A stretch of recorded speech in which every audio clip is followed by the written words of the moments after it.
স্ত্রীর 4টি ভুলের কারণে স্বামীর সংসারে উন্নতি হয় না। আমাদের প্রতিটি মা বোন যারা আছেন তারা সকলেই চান তার স্বামীর সংসার যাতে করে উন্নতি হয়, তার স্বামীর সংসার যাতে করে সে সুখে থাকতে পারে, শান্তিতে থাকতে পারে। কিন্তু কিছু ভুল এমন তারা করে যার কারণে ওই সংসারে কোনো দিন উন্নতি হয় না, স্বামীর সংসারে সবসময় অভাব লেগেই থাকে। সুতরাং এই 4টি ভুল থেকে দূরে সরে আসতে হবে। নাম্বার 1, এক নাম্বার হচ্ছে দেরি করে ঘুম থেকে ওঠা। অর্থাৎ অনেক মা বোনরা আছেন ফজরের নামাজ পড়েন না। মনে রাখবেন, যেই ঘরে ফজরের নামাজ পড়া হয় না সেই ঘরে কোনো বরকত থাকে না, সেই ঘরে সবসময় অভাব লেগেই থাকে।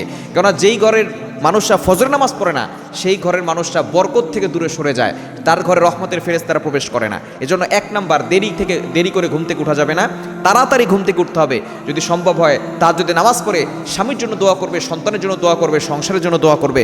যদি তাহাজ্জুদ পড়তে নাও পারে অবশ্যই ফজরের নামাজ পড়বে। এবং দ্বিতীয় নাম্বার হচ্ছে যে স্ত্রী স্বামীর সাথে খারাপ আচরণ করে।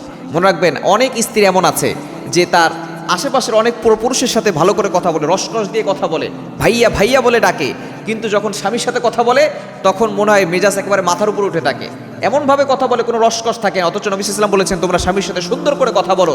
কিন্তু বর্তমানে কিছু স্ত্রী এমন আছে স্বামীর সাথে খারাপ আচরণ করে, যার কারণে স্বামীকে মানসিকভাবে একেবারে অসুস্থ করে ফেলে।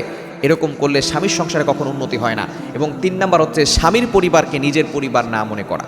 অনেক মেয়ের এমন আছে বিয়ে করার পরে স্বামীকে মা বাবা থেকে বিচ্ছিন্ন করে দেয়। তারা মনে করে আমরা মনে হয় এভাবে আলাদা থাকলেই সুখে থাকতে পারবো, খুশিতে থাকতে পারবো।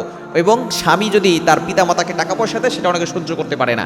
এটা করলে ওই স্বামীর সংসারে কখনো উন্নতি হবে না। এবং 4 নাম্বার, কোনো স্ত্রী যদি স্বামীর কথা মতো না চলে ওই স্ত্রীর সংসারে কোনো দিন উন্নতি হবে না।